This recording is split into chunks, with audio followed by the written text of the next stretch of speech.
Hello everyone, my name is Daniel Hillisland, and I'm going to tell you a story about Polish rockets. I was in the Army for 6 years, deployed to Afghanistan, and we went out with a company of Afghani National Army and a small team of Polish soldiers. The ANA troops had brought as little with them as possible. They had a couple of pillows and duffel bags and their AKs. The Polish team went the exact opposite way and brought way too much ammo. They had 2,000 rounds for their light machine gun. They had brought 4 collapsible rocket launchers, a box of pen flares, and a few other things that I don't really remember.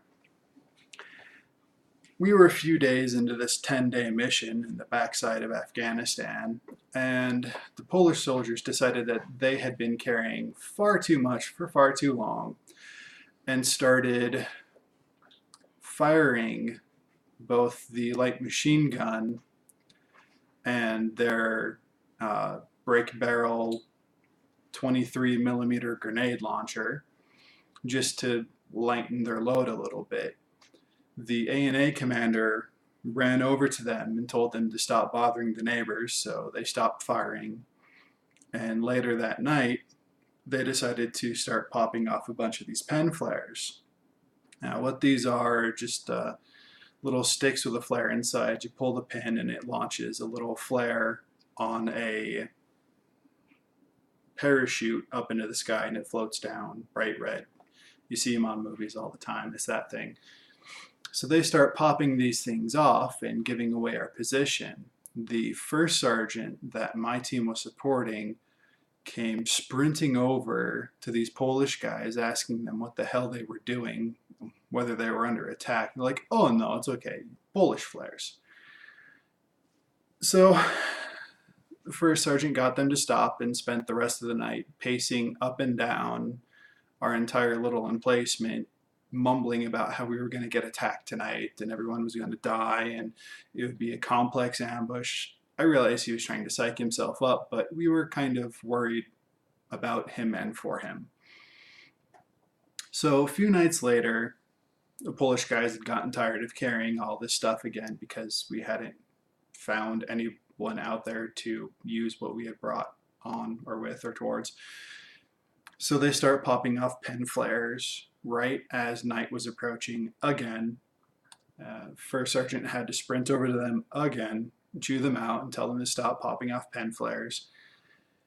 So they stopped after, they said, it's okay, Polish flares. It's okay, it's Polish, it's Polish.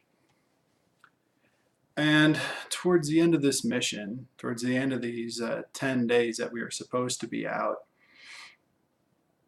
we were on our way to our pickup point, and the Polish had gotten tired of carrying all this ammunition again. We were delayed at our final site by weather. They couldn't come pick us up because it was too cloudy. We ended up staying out in the backside of Afghanistan for 14 days before we started marching home. But on about day 11, day 12, the Polish decided to give 2 of their collapsible rocket launchers to the company of ANA for them to go into the next valley and just fire off into the valley wall as a form of exercise. So all the ANA disappeared, and we didn't really think anything of it. They'd go wander off on their own sometimes, try to go find a vendor and buy some smokes, stuff like that. And a few minutes later, we hear an explosion. We had been out there for 11 or 12 days with absolutely nothing had happened. So we were all a little jumpy, and we were kind of expecting something. We'd been stuck in the same spot for 2-3 days, and that's really not a good idea. And everybody had just kind of stared around at each other trying to figure out, was that an explosion? Was it thunder? Was somebody just messing around with firecrackers? It happens more often than you would think. So we heard a second explosion.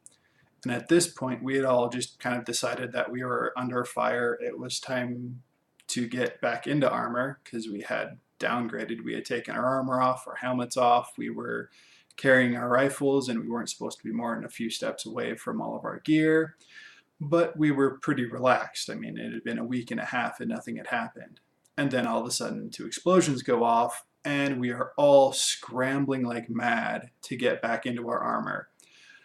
I saw the first sergeant of our guys dive into his armor. The armor we had was called IOTV. It's a two parts, kind of like a vest.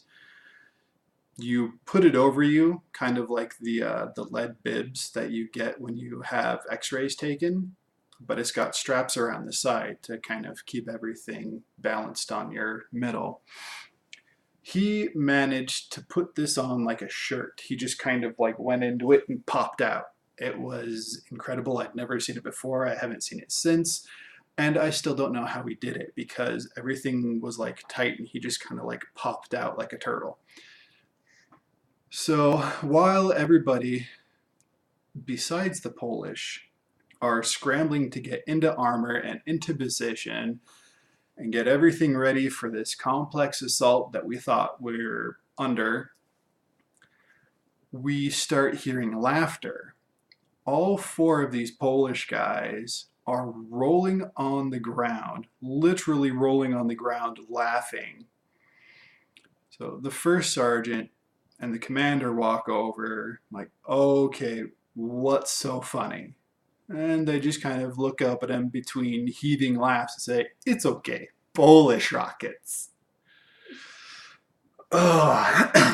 We found out afterwards that they just gave the ANA, the Afghan National Army, the rockets, and let them think that we knew they were going to fire them off. So as soon as the ANA came back over, because they heard us getting ready and we were making calls on the radio and we were trying to see if they were okay, if they had been put under the ambush, they walked back over apologizing profusely. They're like, we thought you knew they gave us the rockets, and we thought you knew. I didn't think they would give us rockets without you knowing. It's like, well, it's okay now. There's a little bit of excitement. Yeah, for the rest of that year, anything that went wrong, like snafu or FUBAR, basic military Murphy's Law stuff, okay, Polish rockets. It was supposed to go bad like that. Supposed to go bad. But anyways, thank you for your time and attention. I hope that was entertaining. Bye.